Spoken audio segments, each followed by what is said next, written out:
നമസ്കാരം. നോക്കാം ഈ മണിക്കൂറിലെ പ്രധാന വാർത്തകൾ. പാർലമെന്റ് ഇന്നും സ്തംഭിച്ചു. ഡൽഹി സമരത്തിലെ പോലീസ് നടപടിയിൽ അമിത്ഷാ സംസാരിക്കാമെന്ന നിർദ്ദേശം പ്രതിപക്ഷം തള്ളി. അയോധ്യ കൊള്ള കൂടി ചർച്ച ചെയ്യണമെന്ന ആവശ്യം. അവസരത്തിനൊത്ത് വിഷയങ്ങൾ മാറ്റി പ്രതിപക്ഷം സഭാ നടപടികൾ തടസ്സപ്പെടുത്തുന്നു എന്ന് ഭരണപക്ഷം. പാർലമെന്റ് കവാടത്തിൽ പ്രതിഷേധവുമായി ഭരണപക്ഷവും പ്രതിപക്ഷവും. ബഹളത്തിനിടെ സഹകരണ ബില്ലും സംസ്ഥാനത്തിന്റെ പേര് കേരളം എന്നാക്കുന്ന ബില്ലും ലോക്സഭ പാസാക്കി.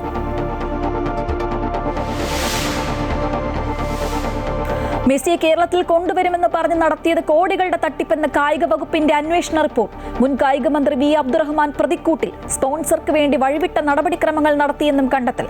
സ്റ്റേഡിയം കൈമാറിയതിലും ഗുരുതര വീഴ്ച. റിപ്പോർട്ട് മുഖ്യമന്ത്രിക്ക് കൈമാറി. ദേശീയ ഏജൻസികൾ അന്വേഷിക്കണമെന്ന് ശുപാർശ. ഒരു ചില്ലിക്കാശ് പോലും സർക്കാരിന് നഷ്ടമുണ്ടായിട്ടില്ല എന്ന വി അബ്ദുറഹ്മാൻ.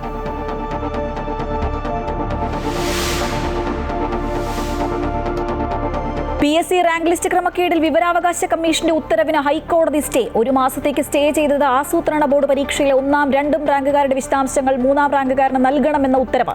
37 ദിവസത്തെ സമരം പിൻവലിച്ച LPST റാങ്ക് ഹോൾഡേഴ്സ്. തീരുമാനം വിദ്യാഭ്യാസ മന്ത്രിയുമായി നടത്തിയ ചർച്ചയെ തുടർന്ന്.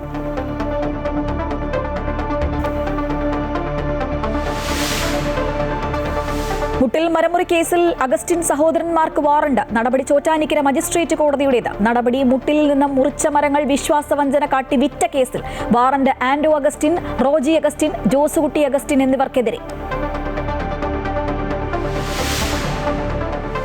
പ്രശസ്ത ആണവശാസ്ത്രജ്ഞനും കമ്മ്യൂണിസ്റ്റ് തത്വചിന്തകനുമായ ഡോക്ടർ MP പരമേശ്വരൻ അന്തരിച്ചു. 97 വയസ്സായിരുന്നു. അന്ത്യം തൃശൂരിലെ വസതി. CJP സമരത്തിലെ പോലീസ് നടപടി, അയോധ്യ സംഭാവന ക്രമക്കേട് തുടങ്ങിയ വിഷയങ്ങളിൽ പാർലമെന്റിൽ പ്രതിഷേധം തുടർന്ന് പ്രതിപക്ഷം. അവസരത്തിനൊത്ത് വിഷയങ്ങൾ മാറ്റി പ്രതിപക്ഷം സഭ തടസ്സപ്പെടുത്തുകയാണ് എന്ന് കേന്ദ്രമന്ത്രിമാർ വിമർശിച്ചു. വിദ്യാർത്ഥി സമരത്തിൽ മറുപടി പറയാൻ അമിത്ഷാ തയ്യാറായിട്ടും പാർലമെന്റ് തടസ്സപ്പെടുത്തുന്നത് ശരിയല്ല എന്നും ഭരണപക്ഷം ചൂണ്ടിക്കാട്ടി. പ്രതിപക്ഷ ബഹളത്തെ തുടർന്ന് സംസ്ഥാനത്തിന്റെ പേര് കേരളം എന്നാക്കുന്ന ബില്ല് ചർച്ച കൂടാതെ ലോക്സഭ പാസാക്കി. വിദ്യാർത്ഥി സമരം ചർച്ച ചെയ്യാൻ അമിത്ഷാ തയ്യാറാണെന്ന നിർദ്ദേശം തള്ളിയ പ്രതിപക്ഷം വിവിധ വിഷയങ്ങൾ ഉയർത്തി ഇന്നും പാർലമെന്റിനകത്തും പുറത്തും പ്രതിഷേധിച്ചു. സഭ തടസ്സപ്പെടുത്തുന്ന പ്രതിപക്ഷത്തിനെതിരെ ഭരണപക്ഷവും പാർലമെന്റ് കവാടത്തിൽ പ്രതിഷേധിച്ചു. തുടർന്ന് പാർലമെന്റിന് പുറത്ത് ഭരണ പ്രതിപക്ഷാംഗങ്ങൾ പരസ്പരം മുദ്രാവാക്യം വിളിച്ചു.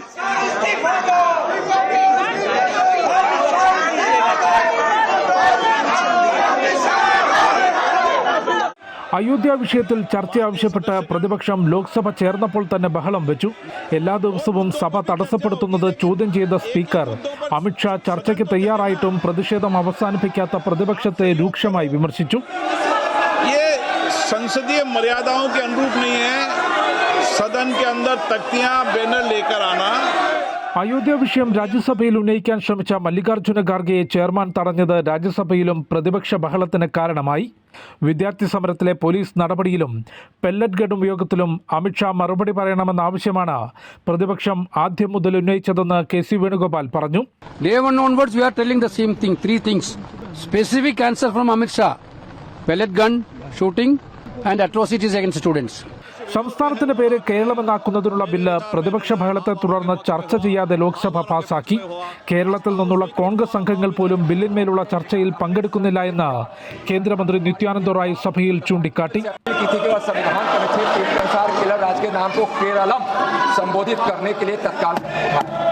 സഹകരണ നിയമ ഭേദഗതി ബിൽ ലോക്സഭയും ട്രൈബ്യൂണൽസ് റിഫോംസ് ബിൽ രാജ്യസഭയും പാസാക്കി. വ്യാഴാഴ്ച വരെ നിശ്ചയിച്ചിട്ടുള്ള വർഷകാല സമ്മേളനത്തിൽ FCRA ബിൽ അവതരിപ്പിച്ച് പാസാക്കുമെന്നാണ് സർക്കാർ നൽകുന്ന സൂചന. അമൃത ന്യൂസ്, ന്യൂഡൽഹി. മെസ്സി കേരളത്തിൽ കൊണ്ടുവരുമെന്ന വാഗ്ദാനം തട്ടിപ്പെന്ന് കായിക വകുപ്പിന്റെ റിപ്പോർട്ട്. മുൻ കായിക മന്ത്രി വി അബ്ദുറഹ്മാൻ പ്രതിക്കൂട്ടിൽ. സ്പോൺസർക്ക് വേണ്ടി വഴിവിട്ട നടപടിക്രമങ്ങൾ മന്ത്രി നടത്തിയെന്നും ഫിഫയുടെ അനുമതി പോലും ഇല്ലാതെ വാഗ്ദാനം നൽകിയെന്നുമാണ് റിപ്പോർട്ട്. മെസ്സിയെ കേരളത്തിൽ എത്തിക്കുന്നതുമായി ബന്ധപ്പെട്ട കാര്യത്തിൽ വകുപ്പ് തലത്തിൽ നടത്തിയ അന്വേഷണ റിപ്പോർട്ട് മുഖ്യമന്ത്രിക്ക് കൈമാറിയതായി മന്ത്രി OJ ജനീഷ് അറിയിച്ചു. സാമ്പത്തിക കാര്യങ്ങൾ ഉൾപ്പെടെ രഹസ്യ സ്വഭാവമുള്ള റിപ്പോർട്ടാണ് കൈമാറിയത്. നിലവിലുള്ള നിയമം അനുസരിച്ച് തന്നെയാണോ പ്രവർത്തനങ്ങൾ നടന്നത് എന്നതിൽ കൂടുതൽ അന്വേഷണം ആവശ്യമാണ്. റിപ്പോർട്ടിന്റെ അടിസ്ഥാനത്തിൽ സർക്കാർ ഉചിതമായി തീരുമാനമെടുക്കുമെന്നും OJ ജനീഷ് ഡൽഹിയിൽ അറിയിച്ചു. കായിക വകുപ്പ് നടത്തിയ അന്വേഷണത്തിന്റെ റിപ്പോർട്ട് ഗവൺമെന്റിലേക്ക് കൈമാറിയിട്ടുണ്ട്. ഞാൻ ആ റിപ്പോർട്ടിന്റെ കണ്ടന്റിനെ സംബന്ധിച്ച് ഇപ്പോൾ പരാമർശിക്കുന്നില്ല. അത് ഇപ്പോൾ അത്ര ഒരു പരാമർശം നടത്തേണ്ട ഒരു ഘട്ടം കൂടിയല്ല. അതിനെ സംബന്ധിച്ച് കൂടുതൽ വിശദമായ ചർച്ചകൾ ഗവൺമെന്റ് നടത്തിയതിനു ശേഷം അത് തീരുമാനം. അതിൽ ഞാൻ നേരത്തെ ഒരു വള്ളയിൽ പറഞ്ഞ തന്നെ അതിൽ പ്രധാനപ്പെട്ട എല്ലാ കാര്യങ്ങളും നാട്ടിൽ നിലനിൽക്കുന്ന ഇന്ത്യ മഹാരാജ്യത്തിൽ നിലനിൽക്കുന്ന ചട്ടങ്ങളും നിയമങ്ങളും ഒരു ഗവൺമെൻറ് ഒരു അന്താരാഷ്ട്ര ഫുട്ബോൾ ക്ലബിന് കേരളത്തിലേക്ക് കൊണ്ടുവരുമ്പോൾ പാലിക്കേണ്ടതായ ചട്ടങ്ങൾ നിയമങ്ങൾ.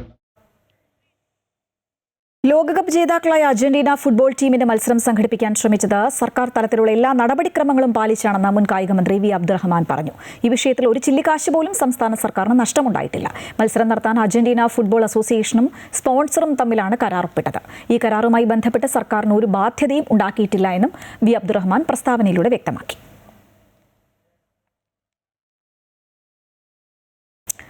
കായിക മേഖലയുമായി ബന്ധപ്പെട്ട വിവിധ പദ്ധതികൾക്ക് കേന്ദ്ര സഹകരണം ആവശ്യപ്പെട്ട മന്ത്രി ഒ ജെ ജനീഷ് ഡൽഹിയിൽ കേന്ദ്ര കായിക വകുപ്പ് മന്ത്രി ഡോക്ടർ മൻസുഖ് മാണ്ഡവ്യയുമായി കൂടിക്കാഴ്ച നടത്തി. പരിഷ്കരിച്ച ഖേലോ ഇന്ത്യ മിഷനിലേക്ക് കേരളം തയ്യാറാക്കിയ വിവിധ പദ്ധതികൾ കേന്ദ്രമന്ത്രിക്ക് കൈമാറി. മലബാർ മേഖലയിൽ ലോകോത്തര നിലവാരമുള്ള അന്താരാഷ്ട്ര കളരിപ്പയറ്റ് കേന്ദ്രം സ്ഥാപിക്കുന്നതും ചർച്ച ചെയ്തു. ഓരോ ജില്ലയിലും ഖേലോ ഇന്ത്യ സെന്ററുകൾ ഉൾപ്പെടെ 15 പദ്ധതികൾ കേന്ദ്രത്തിന്റെ പരിഗണനയ്ക്കായി സമർപ്പിച്ചുവെന്നും മന്ത്രി ഒ ജെ ജനീഷ് അറിയിച്ചു. മുട്ടിൽ മരമുറി കേസിൽ അഗസ്റ്റിൻ സഹോദരന്മാർക്ക് വാറണ്ട്. അമ്പലമേട് പോലീസ് എടുത്ത കേസിലാണ് ചോറ്റാനിക്കര മജിസ്ട്രേറ്റ് കോടതി ആന്റോ അഗസ്റ്റിൻ, റോജി അഗസ്റ്റിൻ, ജോസുകുട്ടി അഗസ്റ്റിൻ എന്നിവർക്കെതിരെ വാറണ്ട് പുറപ്പെടുവിച്ചത്. കേസ് റദ്ദാക്കണമെന്നാവശ്യപ്പെട്ട് പ്രതികൾ നൽകിയ ഹർജി കോടതി തള്ളിയിരുന്നു. പിന്നാലെയാണ് പ്രതികൾ ഹാജരാകണമെന്ന് കാണിച്ച് വാറണ്ട് നൽകിയിരുന്നത്. വയനാട്ടിലെ മുട്ടിലിൽ നിന്ന് വനം വകുപ്പിന്റെ പാസ് ഉണ്ടെന്ന് പറഞ്ഞ് അനധികൃതമായി മരം മുറിച്ച് എറണാകുളം അമ്പലമേടുള്ള ഒരു ടിമ്പർ കമ്പനിക്ക് വിറ്റു എന്നാണ് കേസ്. ശബരിമല യുവതീ പ്രവേശന വിഷയത്തിൽ പുനഃപരിശോധനാ ഹർജികളുമായി ബന്ധപ്പെട്ട വിധി ഒക്ടോബർ ആദ്യവാരമുണ്ടാകുമെന്ന സൂചന നൽകി സുപ്രീംകോടതി. ചീഫ് ജസ്റ്റിസ് സൂര്യകാന്ത് അധ്യക്ഷനായ 9-അംഗ ഭരണഘടനാ ബെഞ്ചാണ് കേസിൽ വാദം കേട്ടത്. ക്ഷേത്ര പരിപാലനവുമായി ബന്ധപ്പെട്ട ബോധ്ഗയ കേസ് പരിഗണിക്കുമ്പോഴാണ് ചീഫ് ജസ്റ്റിസ് സൂര്യകാന്ത് ശബരിമല കേസിലെ വിധി സംബന്ധിച്ച് സൂചന നൽകിയത്. ശബരിമല കേസിലെ വിധി ഒക്ടോബർ ആദ്യവാരമുണ്ടാകുമെന്നും ബോധ്ഗയ ഹർജി ഒക്ടോബർ 6-ന് പരിഗണിക്കാമെന്നും ചീഫ് ജസ്റ്റിസ് വ്യക്തമാക്കി. ശബരിമല സ്വർണ്ണക്കൊള്ളയിൽ ദേവസ്വം ബോർഡ് മുൻ പ്രസിഡന്റ് PS പ്രശാന്തും അജികുമാറും കൊല്ലം വിജിലൻസ് കോടതിയിൽ ജാമ്യാപേക്ഷ സമർപ്പിച്ചു. ഗൂഢാലോചനയ്ക്ക് തെളിവില്ല എന്ന് പ്രതികൾ ജാമ്യ ഹർജിയിൽ വ്യക്തമാക്കി. അറസ്റ്റ് രാഷ്ട്രീയ പ്രേരിതമെന്നും അറസ്റ്റിന് ശേഷം കേസിൽ തുടർ നടപടികളില്ല എന്നും പ്രതികൾ ആരോപിച്ചു. മറ്റാരെയും ചോദ്യം ചെയ്തിട്ടില്ല. തങ്ങളുടെ അറസ്റ്റ് മാത്രമായിരുന്നു ലക്ഷ്യമെന്ന് അജികുമാർ പറഞ്ഞു. ആരോഗ്യ പ്രശ്നങ്ങളും അജികുമാർ ജാമ്യാപേക്ഷയിൽ ചൂണ്ടിക്കാട്ടി. 37 ദിവസത്തെ സമരം പിൻവലിച്ച് LPST റാങ്ക് ഹോൾഡേഴ്സ്. വിദ്യാഭ്യാസ മന്ത്രിയുമായി നടത്തിയ ചർച്ചയെ തുടർന്നാണ് തീരുമാനം. നിരാഹാരമിരുന്ന വളർമതിക്ക് മന്ത്രി വെള്ളം നൽകി. പ്രശ്നപരിഹാരത്തിന് സർക്കാർ 45 ദിവസത്തെ സമയം ആവശ്യപ്പെട്ടിട്ടുണ്ട്. അതുവരെ പ്രതിഷേധമില്ലാതെ സമരം തുടരുമെന്ന് വളർമതി അറിയിച്ചു. മുൻപ് 7 തവണ സമരക്കാരുടെ പ്രതിനിധികൾ സർക്കാരിനെ കണ്ടിരുന്നു. റാങ്ക് ലിസ്റ്റ് പ്രസിദ്ധീകരിച്ച് 1 വർഷം പിന്നിട്ടിട്ടും നിയമനം ലഭിക്കാത്തതിൽ പ്രതിഷേധിച്ചാണ് സെക്രട്ടേറിയറ്റിന് മുന്നിലെ പ്രതിഷേധം. 5 ജില്ലകളിൽ ഇതുവരെ 1-ാം റാങ്കുകാരന് പോലും ജോലിയിൽ പ്രവേശിക്കാൻ കഴിഞ്ഞിട്ടില്ല. വിദ്യാർത്ഥികളുടെ കൊഴിഞ്ഞുപോക്കാണ് പുതിയ തസ്തികകൾ സൃഷ്ടിക്കാൻ തടസ്സം എന്നാണ് റിപ്പോർട്ട്. PSC റാങ്ക് ലിസ്റ്റ് ക്രമക്കേടിലെ വിവരാവകാശ കമ്മീഷന്റെ ഉത്തരവ് ഹൈക്കോടതി സ്റ്റേ ചെയ്തു. PSC ചെയർമാൻ നൽകിയ ഹർജിയിലാണ് ഹൈക്കോടതിയുടെ സ്റ്റേ. 1 മാസത്തേക്കാണ് സ്റ്റേ ചെയ്തത്. 1ഉം 2ഉം റാങ്കുകാരുടെ വിശദാംശങ്ങൾ 3-ാം റാങ്കുകാരന് നൽകാനായിരുന്നു ഉത്തരവ്. സെലക്ഷൻ പ്രോസസ് പൂർത്തിയായിട്ടില്ല എന്നും പൂർത്തിയായ ശേഷം പരീക്ഷാരേഖകൾ നൽകാമെന്നും അല്ലെങ്കിൽ പരീക്ഷയുടെ രഹസ്യ സ്വഭാവത്തെ ബാധിക്കുമെന്നും PSC കോടതിയിൽ വാദിച്ചു. PSCയുടെ വാദം കേട്ട ശേഷമാണ് ഉത്തരവ് സ്റ്റേ ചെയ്തത്. കൊച്ചി തീരത്ത് MSC എൽസ കപ്പൽ മുങ്ങിയ സംഭവത്തിലുണ്ടായ പരിസ്ഥിതി ദോഷം പൂർണ്ണമായി മാറിയിട്ടില്ല എന്ന് കേന്ദ്ര സർക്കാർ ഹൈക്കോടതിയിൽ. TN പ്രതാപൻ നൽകിയ ഹർജിയിലാണ് ഹൈക്കോടതിയിൽ കേന്ദ്രം മറുപടി നൽകിയത്. അപകടമുണ്ടായി 1 വർഷം കഴിഞ്ഞിട്ടും അവശിഷ്ടങ്ങൾ നീക്കം ചെയ്തിട്ടില്ല. കടലിനടിയിൽ ഉണ്ടായിട്ടുള്ള വ്യതിയാനങ്ങൾ തുടരുകയാണ്. കപ്പലും കണ്ടെയ്നറുകളും പൂർണ്ണമായി നീക്കം ചെയ്യേണ്ടത് കമ്പനിയുടെ ഉത്തരവാദിത്തമാണെന്നും കേന്ദ്ര മർക്കന്റൈൽ വിഭാഗം ഹൈക്കോടതിയിൽ അറിയിച്ചു. കടലിനടിയിലെ നിലവിലെ സ്ഥിതി പരിശോധിക്കാൻ നാവികസേനയുടെ സഹായം തേടിയിട്ടുണ്ട്. എന്നാൽ കാലവർഷം കാരണം പരിശോധന നടത്താൻ കഴിയുന്നില്ല എന്നും മഴക്കാലത്തിന് ശേഷം തുടർ നടപടികൾ സ്വീകരിക്കുമെന്നും കേന്ദ്രം കോടതിയെ അറിയിച്ചു.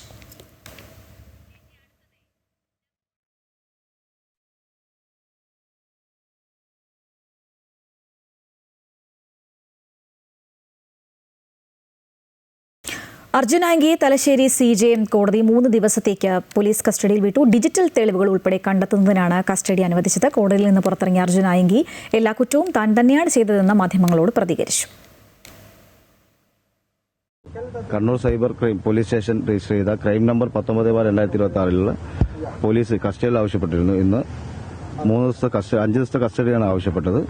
കോടതി 3 ദിവസത്തെ കസ്റ്റഡിയാണ് പോലീസിന് വിട്ടുകൊടുത്തിട്ടുള്ളത്.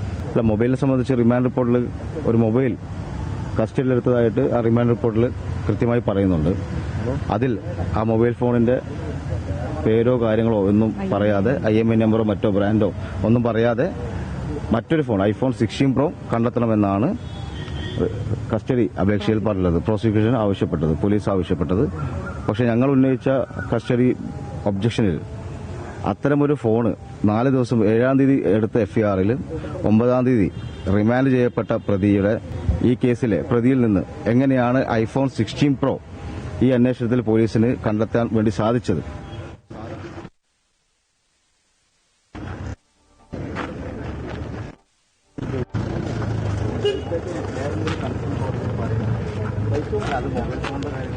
ആഭ്യന്തരമന്ത്രി രമേശ് ചെന്നിത്തലയെ സമൂഹമാധ്യമങ്ങളിലൂടെ അപകീർത്തിപ്പെടുത്തിയ കേസിൽ 14 ദിവസം റിമാൻഡ് ചെയ്ത അർജുൻ ആംഗിയെ 3 ദിവസത്തേക്കാണ് CJM കോടതി പോലീസ് കസ്റ്റഡിയിൽ വിട്ടിരിക്കുന്നത്.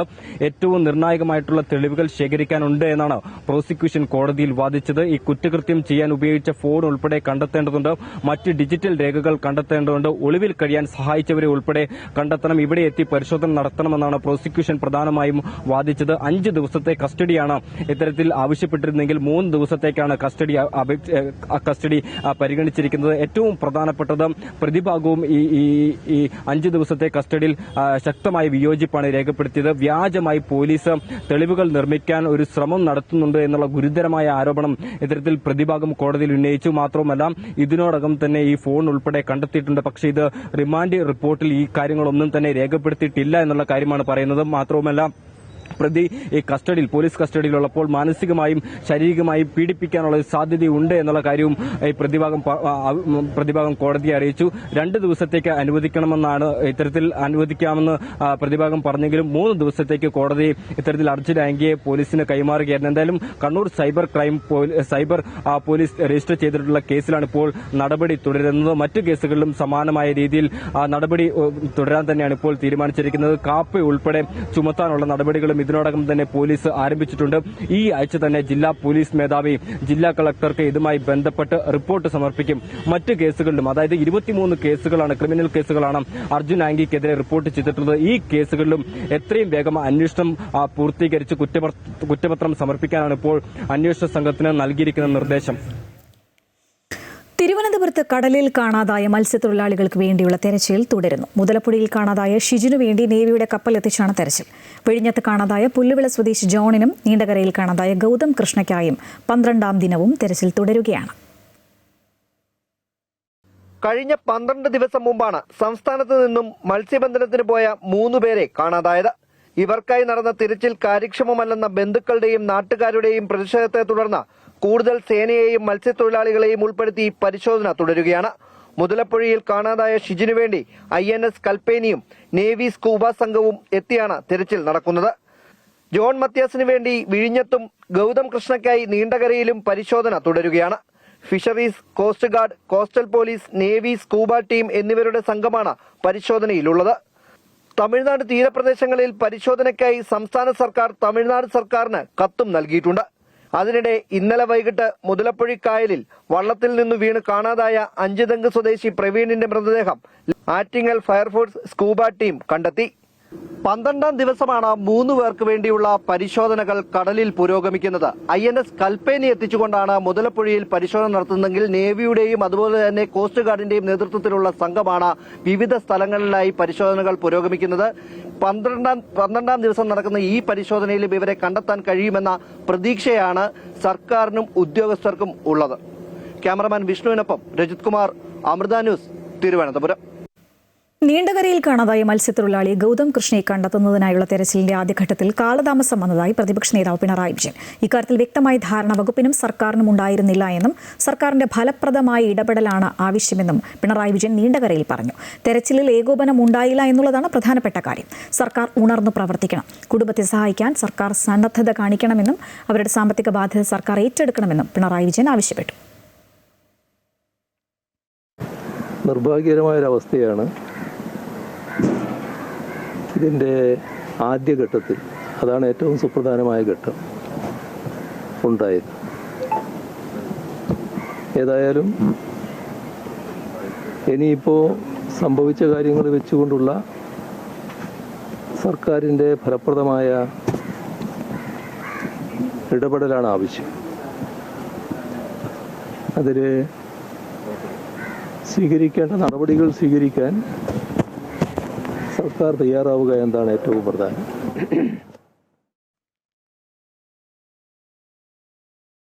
കേരളത്തിന്റെ വന്യജീവി സംരക്ഷണ ഭേദഗതി ബിൽ കേന്ദ്രം തള്ളിയത് തെരഞ്ഞെടുപ്പിന് മുൻപ് കഴിഞ്ഞ സർക്കാർ ചെയ്ത തട്ടിപ്പിന്റെ ഭാഗമെന്ന് വനംവകുപ്പ് മന്ത്രി ഷിബു ബേബി ജോൺ.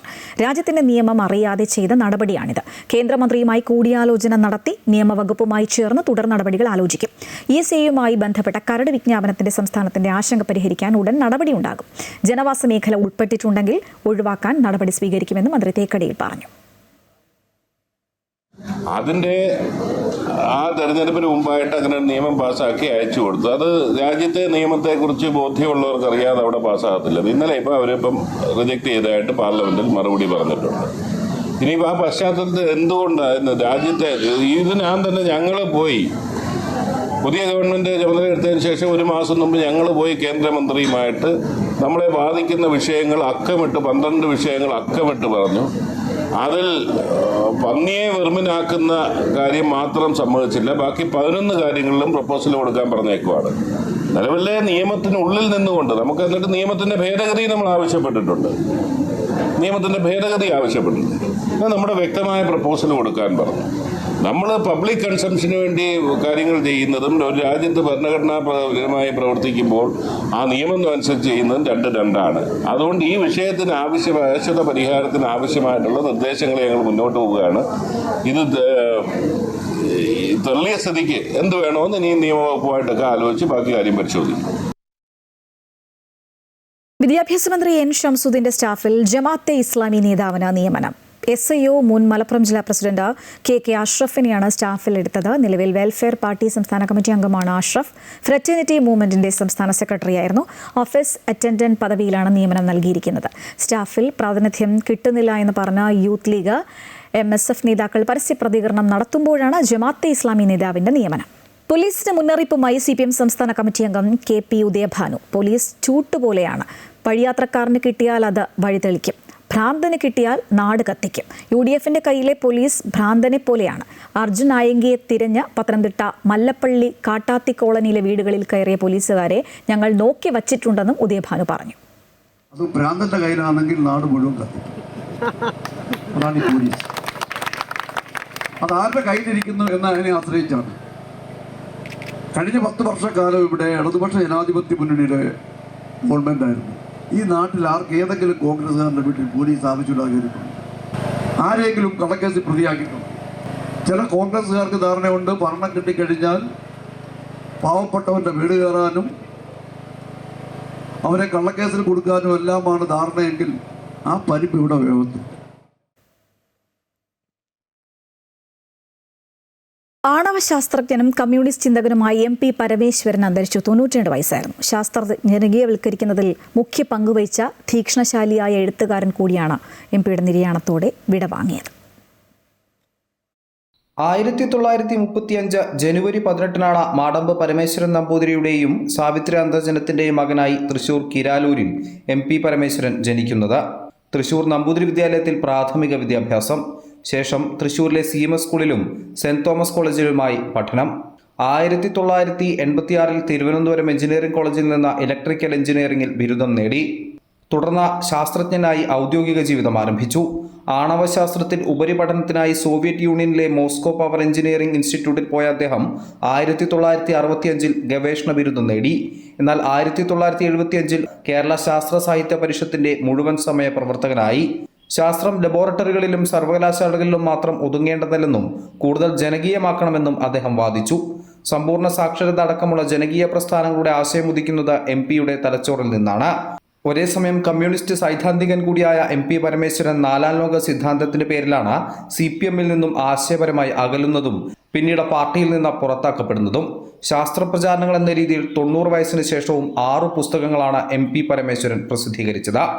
നാളെ ഉച്ചയ്ക്ക് 1 മണിക്ക് തൃശൂർ പാറമേക്കാവ് ശാന്തിഘട്ടിലായിരിക്കും MP പരമേശ്വരന്റെ സംസ്കാര ചടങ്ങുകൾ നടക്കുക. അമൃത ന്യൂസ്, തൃശൂർ.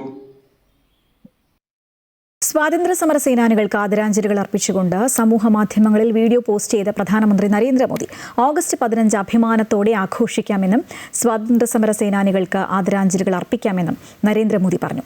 വികസിത ഭാരതം ഹർ ഘർ തിരംഗ, ഘർ ഘർ തിരംഗ, ഹർമാൻ തിരംഗ എന്ന ആശയത്തോടെ വേണം സ്വാതന്ത്ര്യദിനം ആഘോഷിക്കാനെന്നും എല്ലാ വീടുകളിലും ത്രിവർണ്ണ പതാക ഉയർത്തണമെന്നും അദ്ദേഹം ആഹ്വാനം ചെയ്തു. ഇന്ന് ദേശീയ പതാകയേന്തി വന്ദേമാതരം ആലപിച്ചുകൊണ്ടായിരുന്നു പ്രധാനമന്ത്രി ഉൾപ്പെടെയുള്ള നേതാക്കൾ NDA പാർലമെന്ററി പാർട്ടി യോഗത്തിൽ പങ്കെടുത്തത്. आइए 15 अगस्त को आन बान शान से मनाएं, स्वतंत्र सेनानियों को श्रद्धांजलि दें, विकसित भारत का संकल्प लें, हर घर तिरंगा, घर घर तिरंगा, हर मन तिरंगा. आइए हर घर पर तिरंगा लहराइए.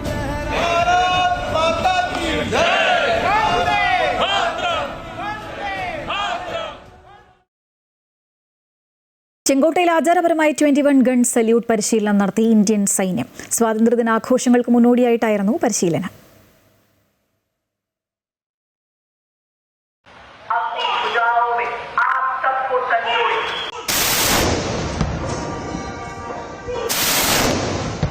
രാജ്യത്തിന്റെ 80ാമത് സ്വാതന്ത്ര്യദിനാഘോഷത്തിനായുള്ള ഒരുക്കങ്ങൾ ഡൽഹിയിൽ പുരോഗമിക്കുകയാണ്.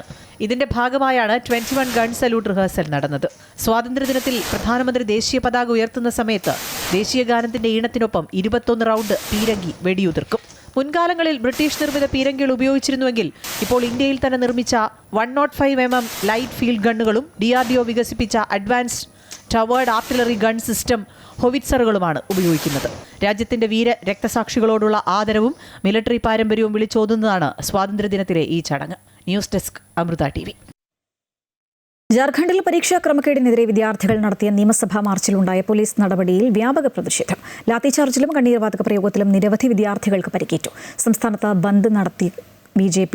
വിദ്യാർത്ഥികൾക്കൊപ്പമാണെന്ന് പറയുന്ന രാഹുൽ ഗാന്ധി എന്തുകൊണ്ട് ജാർഖണ്ഡിൽ വരുന്നില്ല എന്ന് സമരക്കാർ ചോദിച്ചു. ജാർഖണ്ഡിൽ സർക്കാർ ജോലിക്കുള്ള പരീക്ഷകളിലെ ക്രമക്കേടുകൾക്കെതിരെ വിദ്യാർത്ഥികൾ നടത്തിയ നിയമസഭാ മാർച്ചിലുണ്ടായ പോലീസ് നടപടിയിൽ പ്രതിഷേധം ശക്തമാവുകയാണ്. പ്രകടനം അവസാനിച്ച ശേഷം രാത്രിയിൽ വിദ്യാർത്ഥികളെ തിരഞ്ഞുപിടിച്ച് പോലീസ് ലാത്തിചാർജ് നടത്തിയെന്നും നിരവധി വിദ്യാർത്ഥികൾക്ക് പരിക്കേറ്റെന്നും സമരക്കാർ ആരോപിച്ചു. റാഞ്ചിയിലെ ജയ്പാൽ സിംഗ് മുണ്ട സ്റ്റേഡിയത്തിലെ അനിശ്ചിതകാല സമരം 18ാം ദിവസവും തുടരുകയാണ്. പരീക്ഷാ ക്രമക്കേടുകളിൽ CBI അന്വേഷണം പ്രഖ്യാപിക്കാതെ സമരം അവസാനിപ്പിക്കില്ലെന്നും വിദ്യാർത്ഥികൾക്കൊപ്പമാണെന്ന് പറയുന്ന രാഹുൽ ഗാന്ധി എന്തുകൊണ്ട് ജാർഖണ്ഡിൽ വരുന്നില്ലെന്നും വിദ്യാർത്ഥികൾ ചോദിച്ചു. राहुल गांधी जी बोलते हैं उधर दिल्ली में जंतर मंतर जाते हैं, प्रयागराज UP में जाते हैं, आखिर क्यों? झारखंड भी तो आप आइए. कि आपका यहाँ सरकार नहीं है? कि आपका दायित्व यहाँ नहीं आने का? आप सिर्फ इंडिया में देते हैं कि हम छात्रों के साथ हैं. अरे छात्रों के साथ नहीं है, अब दोहरा राजनीति चल रहे हैं. अगर आप छात्रों के साथ हैं, आप अपना समर्थन वापस लीजिए. വിദ്യാർത്ഥി പ്രക്ഷോഭം റിപ്പോർട്ട് ചെയ്ത ചില മാധ്യമപ്രവർത്തകരെയും പോലീസ് കസ്റ്റഡിയിലെടുത്ത് ചോദ്യം ചെയ്തു. വിദ്യാർത്ഥികൾക്കെതിരായ പോലീസ് നടപടിയിലും പരീക്ഷാ ക്രമക്കേടിലും പ്രതിഷേധിച്ച് BJP ജാർഖണ്ഡിൽ സംസ്ഥാന വ്യാപക ബന്ദ് നടത്തി. റാഞ്ചിയിൽ ഉൾപ്പെടെ വാഹനങ്ങൾ തടഞ്ഞത് പോലീസും BJP പ്രവർത്തകരും തമ്മിൽ നേരിയ സംഘർഷത്തിനും കാരണമായി. അമൃത ന്യൂസ്, ന്യൂഡൽഹി. ഗൗതം അദാനിക്കെതിരെയുള്ള ക്രിമിനൽ കേസുകൾ തള്ളി US കോടതി. ഏകദേശം 2 വർഷം നീണ്ടുനിന്ന കൈക്കൂലി വഞ്ചന കേസുകൾക്കാണ് ഇതോടെ അവസാനമായത്. കോടതി വിധിയെ സ്വാഗതം ചെയ്യുന്നതായി ഗൗതം അദാനി വ്യക്തമാക്കി. ഗൗതം അദാനി, അനന്തരവൻ സാഗർ അദാനി, അദാനി ഗ്രീൻ എനർജി മുൻ CEO വിനീത് ജെയിൻ എന്നിവർക്കെതിരെ ഉണ്ടായിരുന്ന വഞ്ചന കൈക്കൂലി കേസുകളാണ് അമേരിക്കൻ കോടതി തള്ളിയത്. കേസ് തുടർന്നു കൊണ്ടുപോകാൻ താൽപ്പര്യമില്ലെന്നും നടപടികൾ അവസാനിപ്പിക്കുകയാണെന്നും US നീതിന്യായ വകുപ്പ് അറിയിച്ചതിനെ തുടർന്നാണ് തീരുമാനം. ഇന്ത്യയിൽ സൗരോർജ്ജ കരാറുകൾ ലഭിക്കുന്നതിനായി പ്രാദേശിക ഉദ്യോഗസ്ഥർക്ക് $250 ദശലക്ഷത്തിലധികം കൈക്കൂലി നൽകാൻ ഗൂഢാലോചന നടത്തിയെന്നും US നിക്ഷേപകരെ തെറ്റിദ്ധരിപ്പിച്ചുവെന്നും ആരോപിച്ച് 2024 നവംബറിലാണ് കേസ് രജിസ്റ്റർ ചെയ്തത്. എന്നാൽ ആരോപണങ്ങൾ തുടക്കം മുതലേ അദാനി ഗ്രൂപ്പ് നിഷേധിച്ചിരുന്നു. അതേസമയം കേസ് പെട്ടെന്ന് ഉപേക്ഷിക്കാനുള്ള നീതിന്യായ വകുപ്പിന്റെ തീരുമാനത്തിൽ വ്യക്തത തേടി ജഡ്ജി ചോദ്യങ്ങൾ ഉയർത്തി. ഈ വിഷയം അമേരിക്കയ്ക്ക് പുറത്തു നടന്ന കാര്യങ്ങളുമായി ബന്ധപ്പെട്ടതാണെന്നും തെളിയിക്കാൻ പ്രയാസമുള്ളതാണെന്നും ഡിപ്പാർട്ട്മെന്റിന്റെ നിലവിലെ മുൻഗണനകൾക്ക് അനുയോജ്യമല്ലെന്നുമാണ് നീതിന്യായ വകുപ്പ് കോടതിയിൽ വ്യക്തമാക്കിയത്. കേസ് ഒഴിവാക്കുന്നതിന് പകരമായി ഏതെങ്കിലും തരത്തിലുള്ള ഒത്തുതീർപ്പ് കരാറുകളുണ്ടോ എന്ന് ജഡ്ജി അദാനിയോടും ആരാഞ്ഞു. കേസ് ഒഴിവാക്കാൻ പകരമായി യാതൊരു കരാറുകളും ഉണ്ടായിട്ടില്ലെന്ന് സത്യവാങ്മൂലത്തിൽ അദാനി വ്യക്തമാക്കി. വിശദമായ പരിശോധനകൾക്കൊടുവിലാണ് കേസ് പൂർണ്ണമായും തള്ളിയത്. US കോടതിയുടെ ഉത്തരവിനെ സ്വാഗതം ചെയ്ത ഗൗതം അദാനി നിയമവ്യവസ്ഥയിലും സത്യത്തിലും നീതിയിലുമുള്ള വിശ്വാസം വീണ്ടും ഉറപ്പിക്കപ്പെട്ടതായി സമൂഹമാധ്യമങ്ങളിലൂടെ പ്രതികരിച്ചു. News desk Amrita TV. കൊളംബിയയിലുണ്ടായ ഭൂചലനത്തിൽ മരണസംഖ്യ 132 രാജ്യത്ത് അടിയന്തരാവസ്ഥയാണ്. കെട്ടിടങ്ങൾ തകർന്ന് വ്യാപക നാശനഷ്ടമാണ് ഉണ്ടായത്. അവശിഷ്ടങ്ങൾക്കിടയിൽ കുടുങ്ങിയവരെ രക്ഷിക്കാൻ തീവ്ര ശ്രമമാണ് നടക്കുന്നത്.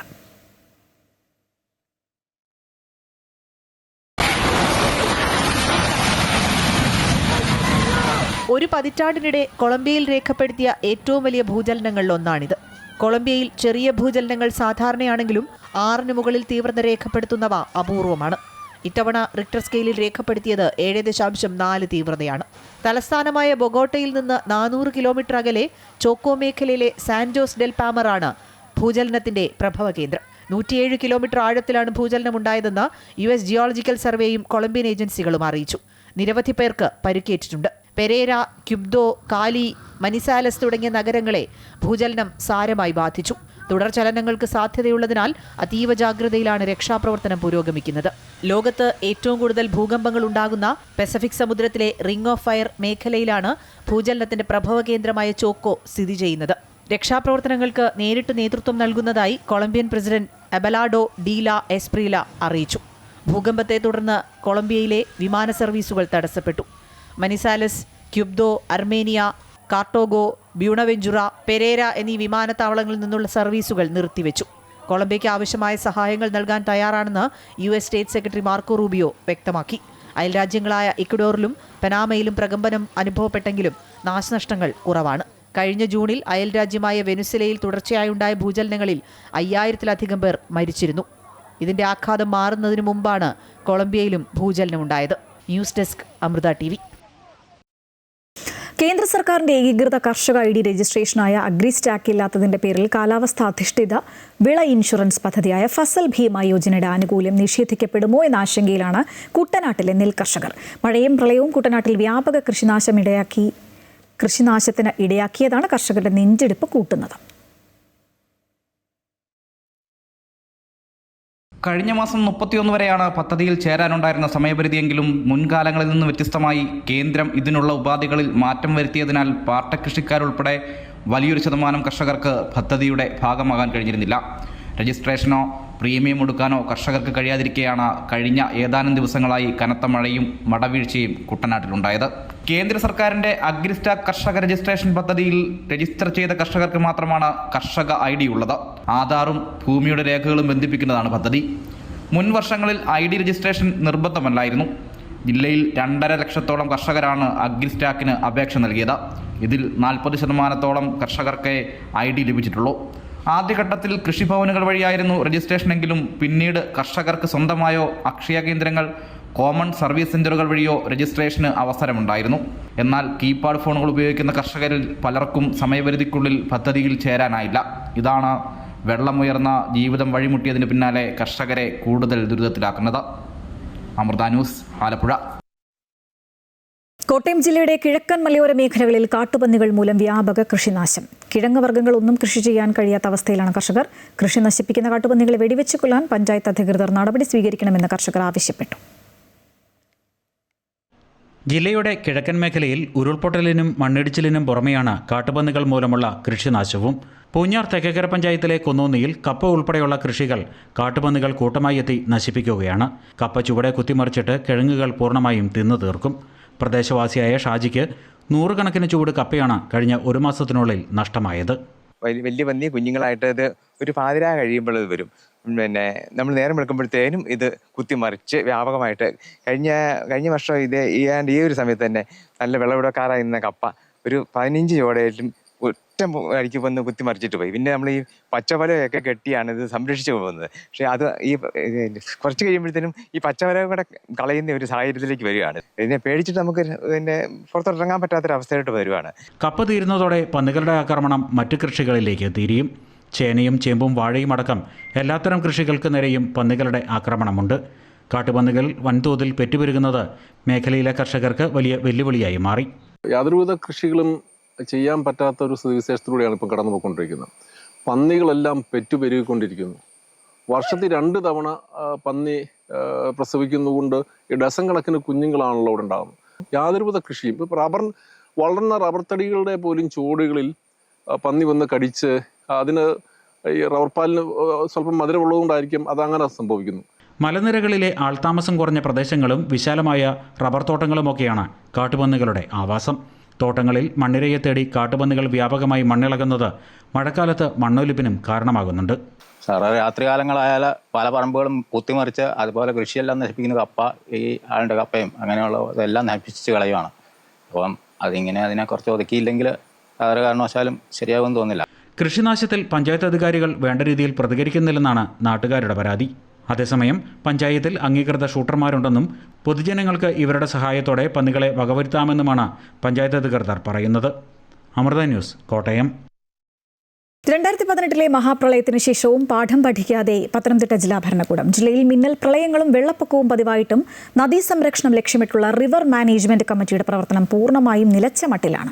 ജനങ്ങളുടെ സുരക്ഷയ്ക്കായി വിനിയോഗിക്കേണ്ട 12 കോടിയോളം രൂപ ഫണ്ടിൽ ചെലവഴിക്കാതെ കിടക്കുമ്പോഴാണ് കളക്ടർ ചെയർമാനായ സമിതിയുടെ ഈ ഗുരുതര വീഴ്ച. രാഷ്ട്രീയ ഇടപെടലുകളും ഉദ്യോഗസ്ഥരുടെ അവഗണനയും കാരണം റിവർ മാനേജ്മെന്റ് കമ്മിറ്റി വെറുമൊരു പ്രഹസനമായി മാറി എന്നതാണ് പ്രധാന വിമർശനം. മിന്നൽ പ്രളയങ്ങളും വെള്ളപ്പൊക്കവും പതിവായിട്ടും ജില്ലയിലെ നദീ സംരക്ഷണം പൂർണ്ണമായും അവതാളത്തിലാണ്. ജില്ലാ കളക്ടർ ചെയർമാനായ റിവർ മാനേജ്മെന്റ് കമ്മിറ്റി 2018 മഹാപ്രളയത്തിന് ശേഷം യോഗം ചേർന്നിട്ട് പോലുമില്ല. ആദ്യഘട്ടത്തിൽ പരിസ്ഥിതി പ്രവർത്തകരെ ഉൾപ്പെടുത്തിയിരുന്നെങ്കിലും രാഷ്ട്രീയ ഇടപെടലുകൾ ശക്തമായതോടെ സമിതിയുടെ പ്രവർത്തനം പ്രഹസനമായി എന്ന ആരോപണമുണ്ട്. നദീതീരങ്ങളിൽ സർവേ നടത്താത്തതാണ് ഫണ്ട് വിനിയോഗിക്കാത്തതിന് അധികൃതർ പറയുന്ന ന്യായം. പമ്പയുടെ തീരം അളക്കാൻ മുൻപ് ശ്രമിച്ചെങ്കിലും രാഷ്ട്രീയ സമ്മർദ്ദത്തെ തുടർന്ന് ഉപേക്ഷിക്കുകയായിരുന്നു. മണൽ ഖനന റോയൽറ്റിയായും പിഴയായും സമാഹരിച്ച 12 കോടിയോളം രൂപയാണ് ഫണ്ടിൽ ഉപയോഗിക്കാതെ കെട്ടിക്കിടക്കുന്നത്. കയ്യേറ്റങ്ങളെക്കുറിച്ചോ സർവേകളെക്കുറിച്ചോ കൃത്യമായ വിവരങ്ങൾ ജില്ലാ ഭരണകൂടത്തിന്റെ പക്കലില്ല. നദികളെ സംരക്ഷിക്കാൻ വിദഗ്ധരെ ഉൾക്കൊള്ളിച്ചുള്ള പഠനവും തുടർ പ്രവർത്തനങ്ങളുമാണ് വേണ്ടത് എന്നാണ് പരിസ്ഥിതി പ്രവർത്തകർ പറയുന്നത്. ശരിക്കും അതൊരു പ്രധാനപ്പെട്ട കാര്യമാണ്. കാരണം നമ്മളുടെ മണ്ണിനെ സംരക്ഷിക്കുന്ന പോലെയും വായു സംരക്ഷിക്കുന്ന പോലെയും വളരെ കാര്യക്ഷമതയോടുകൂടി തന്നെ നദികളെയും ജലാശയങ്ങളെയും ജലസ്രോതസ്സുകളെയും സംരക്ഷിക്കണം. പലപ്പോഴും ഇത് നടക്കുന്നില്ല. നദികളെ സംരക്ഷിക്കുന്നില്ല, നമ്മളുടെ നിർഗമന മാർഗങ്ങളെയും ആഗമന മാർഗങ്ങളെയും നമ്മൾ കരുതുന്നില്ല. ഒരു ആസൂത്രണ സംവിധാനവും അവ നടപ്പിലാക്കാനുള്ള ഒരു ഉദ്യോഗസ്ഥ സംവിധാനവും നദികൾക്ക് വേണ്ടി തന്നെ ഉണ്ടാവണം. നമുക്ക് പൊല്യൂഷൻ കൺട്രോൾ ബോർഡ് പൊല്യൂഷൻ നോക്കുന്നു, റവന്യൂ വകുപ്പ് ഭൂമിയുടെ കാര്യം നോക്കുന്നു, ഇറിഗേഷൻ ഡിപ്പാർട്ട്മെൻറ്റ് നദിയുടെയും വെള്ളത്തിൻ്റെ കാര്യം നോക്കുന്നു. അപ്പോൾ ഇത് കമ്പാർട്ട്മെൻറ്റൽ അല്ലെങ്കിൽ ചിതറി പോകാതെ ഏകോപനത്തോടുകൂടി നടപ്പാക്കാനായിട്ട് നമുക്കൊരു പ്രത്യേക സംവിധാനം ഉണ്ടാവണം. ശാസ്ത്രീയമായിട്ട് അതാത് വിഷയങ്ങളിൽ പ്രാഗൽഭ്യമുള്ള ആൾക്കാരെയൊക്കെ ഉൾപ്പെടുത്തി ഇത് കൃത്യമായി മുടങ്ങാതെ നടക്കുന്നു. അവരുടെ നിർദ്ദേശം സ്വീകരിക്കാനും അത്തരം മീറ്റിങ്ങുകൾ വിളിച്ചു കൂട്ടാനും ഗവൺമെൻറ് ശ്രദ്ധിക്കുമെന്നാണ് ഞാൻ വിശ്വസിക്കുന്നത്. മണൽത്തിട്ടകളുടെ അളവ് തിട്ടപ്പെടുത്തൽ, അനധികൃത ഖനനം തടയൽ, നീരൊഴുക്ക് സുഗമമാക്കൽ തുടങ്ങിയ പ്രാഥമിക ചുമതലകൾ പോലും കാറ്റിൽ പറത്തുന്ന അധികൃതരുടെ നിലപാട് ജില്ലയെ വൻ ദുരന്തത്തിലേക്കാണ് തള്ളിയിടുന്നത്. അമൃത ന്യൂസ്, പത്തനംതിട്ട.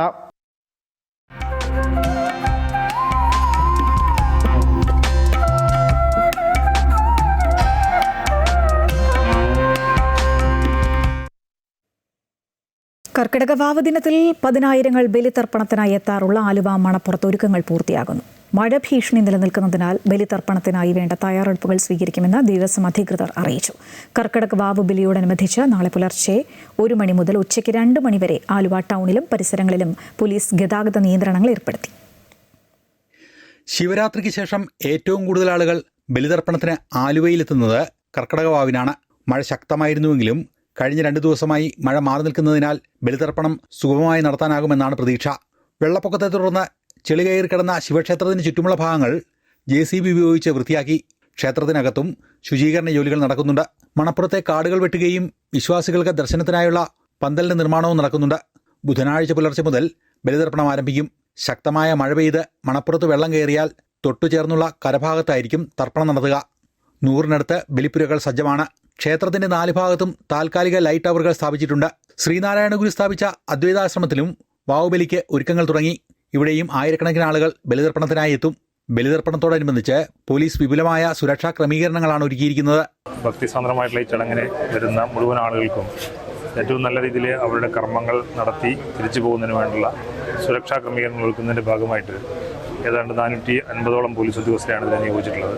ആലുവ മണപ്പുറത്ത് ബലിതർപ്പണത്തിനെത്തുന്നവരുടെ സൗകര്യാർത്ഥം കൊച്ചി മെട്രോ സർവീസ് സമയം ദീർഘിപ്പിച്ചു.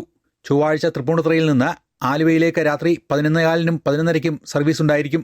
കൂടാതെ ബുധനാഴ്ച പുലർച്ചെ ആലുവയിൽ നിന്ന് 5-നും 5:30-ക്കും തൃപ്പൂണിത്തുറയിലേക്ക് സർവീസ് ഉണ്ടായിരിക്കുമെന്ന് കൊച്ചി മെട്രോ അധികൃതർ അറിയിച്ചു. അമൃത ന്യൂസ്, കൊച്ചി.